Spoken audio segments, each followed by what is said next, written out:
Olá, Berianos! Neste vídeo, nós exploraremos as raízes da ignorância e da má interpretação, abordando como a ignorância contribui para a maldade. Essa é a parte 3. No vídeo anterior, nós entendemos que cada indivíduo atribui significado à sua vida de acordo com suas próprias perspectivas. E essa pluralidade reflete a ausência de um padrão universalmente aceito, enfatizada na narrativa do Gênesis, onde o livre-arbítrio concedido por Deus, permite aos humanos escolher seus caminhos independentemente de orientação divina. No entanto, tal autonomia não estabelece um padrão universal para o propósito da vida, resultando em uma busca individual por significado, ou não. A chegada de Jesus Cristo é apresentada como a revelação da verdade objetiva, indicando que buscar a verdade através de seus ensinamentos é essencial para se aproximar de Deus. A abordagem subjetiva da verdade, que nega uma verdade objetiva, é criticada como autodestrutiva, levando à falta de coerência e consenso na compreensão da realidade. Bom, neste vídeo nós abordaremos como a ignorância contribui para a maldade na sociedade.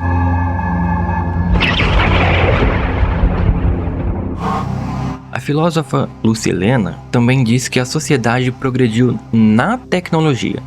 Mas será que o homem progrediu com a tecnologia?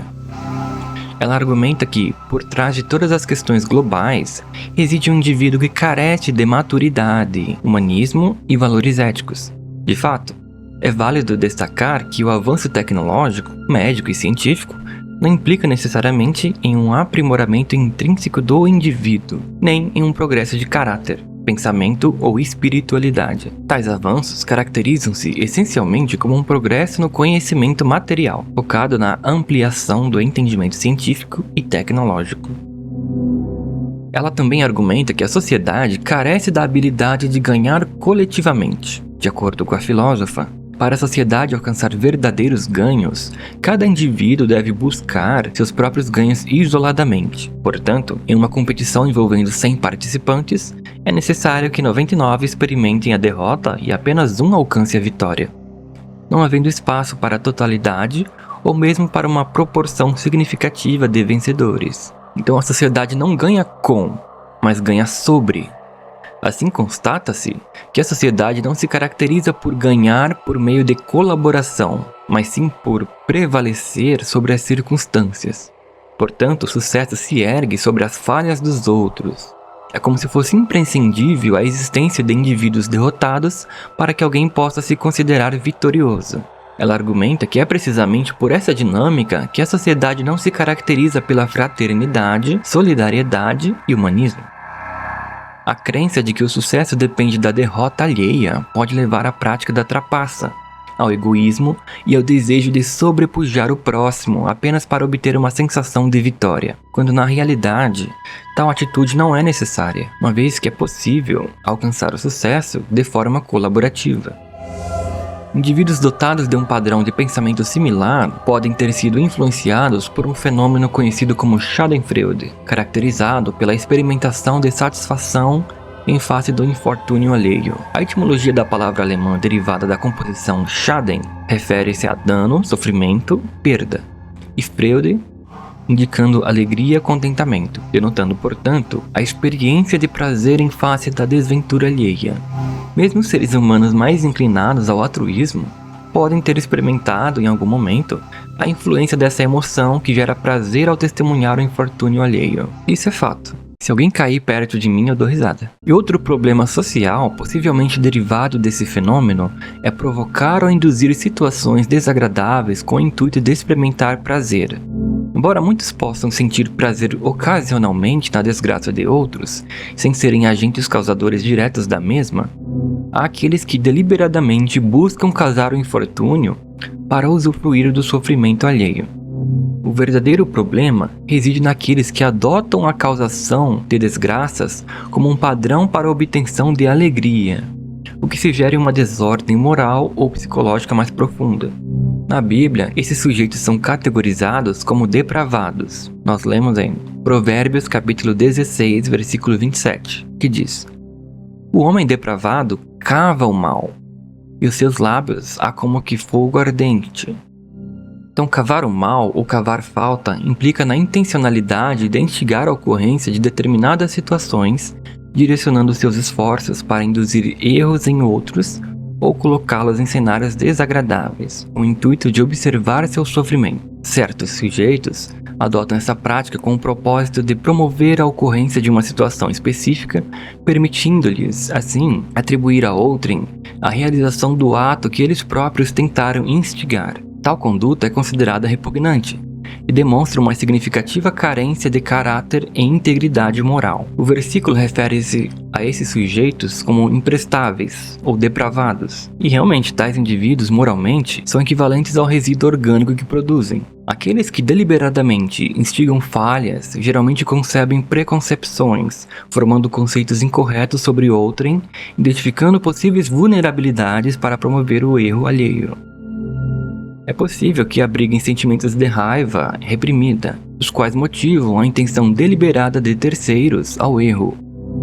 O versículo também alude à presença de um fervor ardente em suas expressões linguísticas, denotando que as palavras proferidas por tais indivíduos são injuriosas e prejudiciais, propensas a difamar e caluniar os outros. A carência de empatia, a desconsideração pelos fatos objetivos e a falta de engajamento em práticas de aprimoramento espiritual e pessoal são fatores que levam o indivíduo a adotar tal conduta.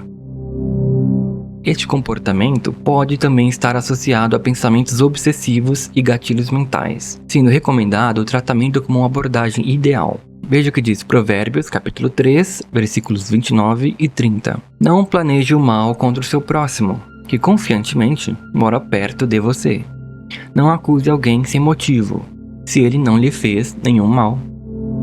Em essência, esse texto incentiva a conduta ética e o respeito mútuo entre o próximo, evitando a hostilidade e o julgamento precipitado. Qual é o fundamento que nos leva a elaborar estratégias maliciosas contra um indivíduo que não nos causou qualquer agravo? Por vezes, somos suscetíveis a interpretações equivocadas de eventos, atribuindo a ação a um agente, mesmo quando não há evidência concreta de que algo tenha ocorrido. E daí entra a ignorância e a má interpretação. A adoção dessa conduta é dispensável, considerando que reflete uma deficiência no autocontrole e uma instabilidade mental. Aqueles que recorrem a tal comportamento frequentemente perpetuam a própria ira e desgosto, projetando sobre os outros e demonstrando falta de humildade para lidar com adversidades.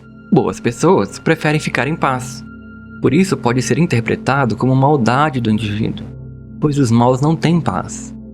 Por isso tentam tirar a paz dos outros e sentem prazer em causar a maldade para os outros.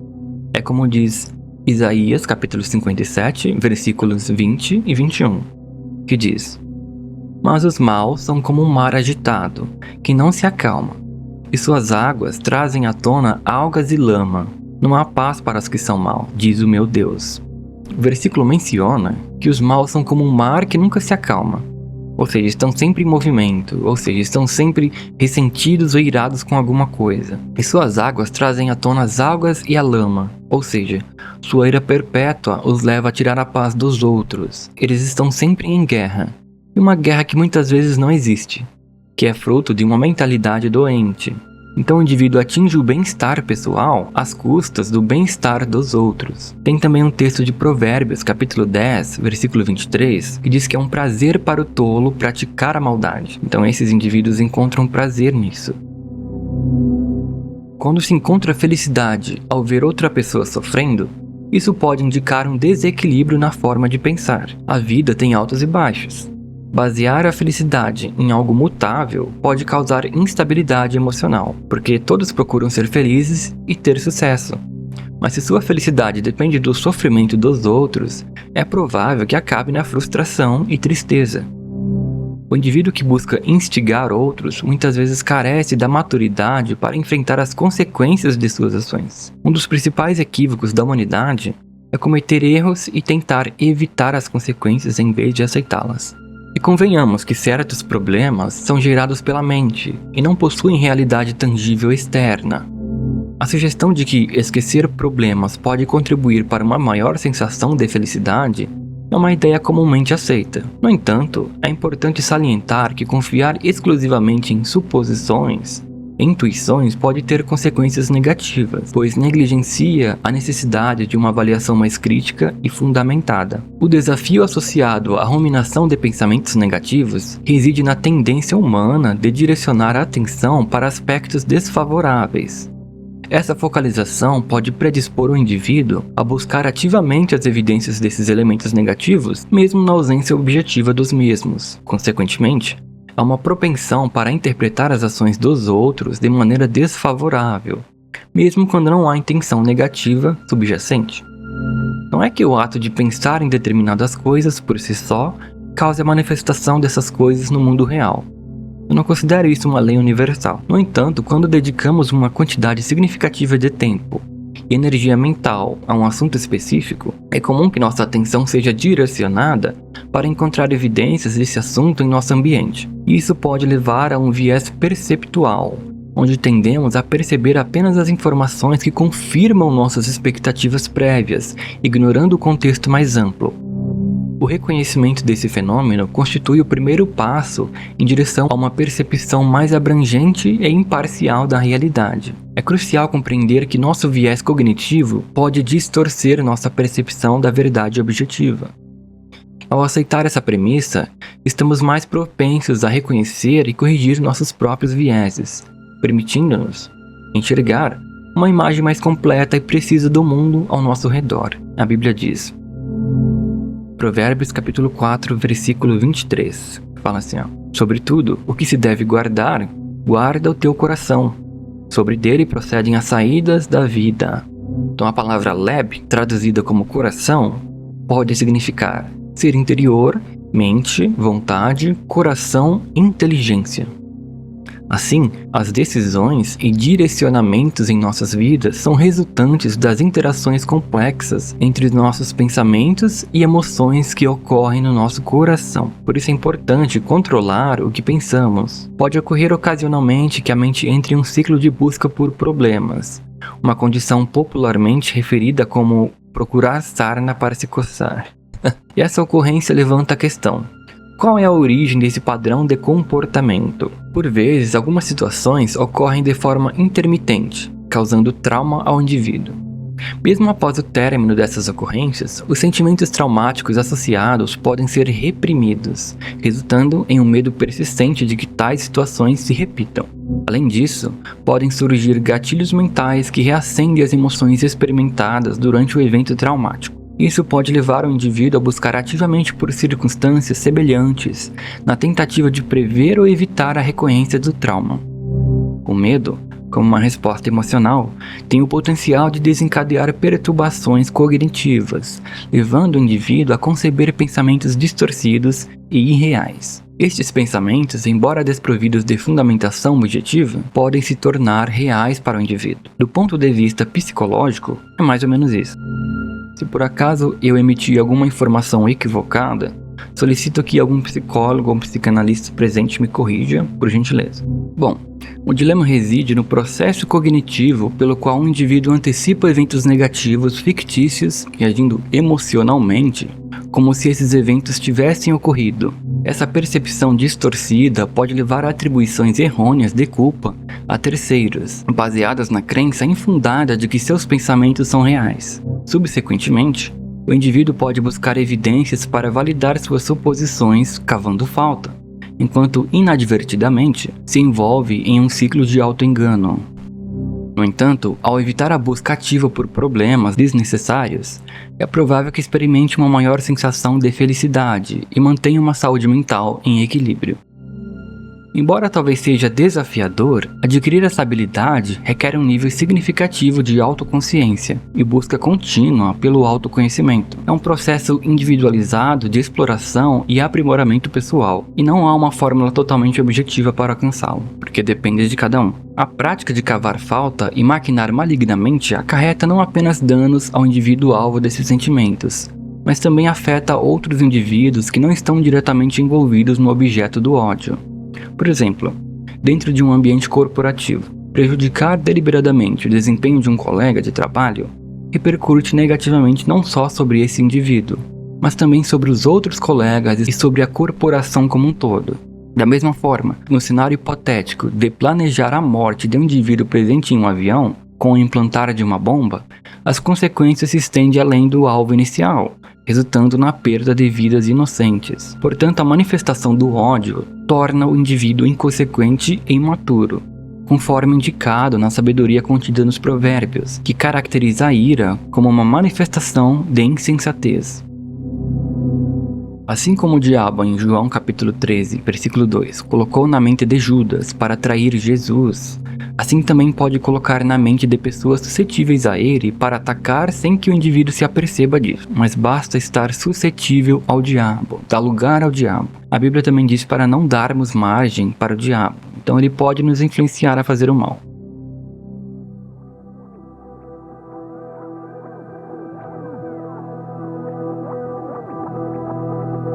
Por que o mal tende a prevalecer?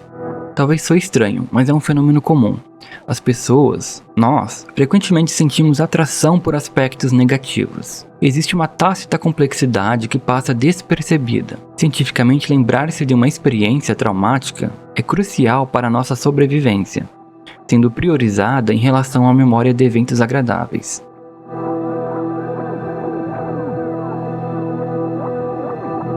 É natural e muitas vezes desafiador evitar concentrar-se nessas informações, pois, por exemplo, ao dirigir um veículo, há uma preocupação em evitar colidir com o veículo da frente, uma situação negativa que priorizamos para a nossa segurança e a segurança dos outros. Da mesma forma, ao caminhar, procuramos evitar obstáculos ou colisões com outras pessoas, outra situação negativa que priorizamos para o nosso bem-estar e o bem-estar dos outros. Se considerarmos as notícias em destaque, frequentemente encontramos relatos de eventos adversos. Roubou, matou, estuprou, bateu, o preço vai subir, motorista perde o controle e cai da porta. Então, as notícias mais destacadas geralmente são as de natureza negativa, pois é isso que atrai a atenção da sociedade. Claro que não é negativo estar ciente disso.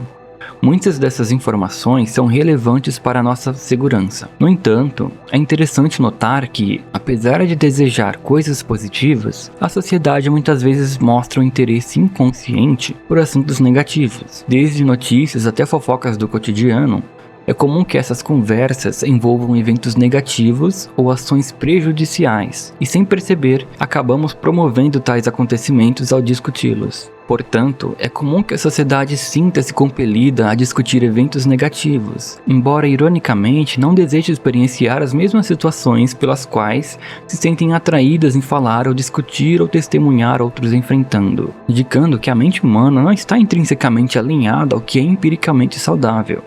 Além disso, o sistema contribui e se aproveita disso. Leiamos Eclesiastes capítulo 9, versículo 3, e diz: Este é o mal que há em tudo que se faz debaixo do sol. A todos sucede o mesmo. Também o coração dos homens está cheio de maldade. Nele há desvarios enquanto vivem. Depois, rumo aos mortos. Então a condição da psique humana demonstra uma propensão para comportamentos moralmente reprováveis, indicando a presença de uma inclinação para a maldade e para o pecado. Então podemos compreender que as notícias desfavoráveis e os jogos de natureza violenta são populares devido à tendência predominante da psique humana em direção ao negativismo. Essa propensão é uma característica universal, presente em todos. Eu não estou me excluindo quando eu falo isso. Para adquirirmos uma compreensão, eu realizei uma pesquisa em meu canal como um teste, e eu observei que alguns espectadores assistem o meu canal mesmo não apreciando o conteúdo. Claro que é uma minoria, mas surge a indagação: qual é a motivação por trás do hábito de assistir algo que não gosta? Então eu acredito que isso corrobora com o ponto que estou apresentando aqui.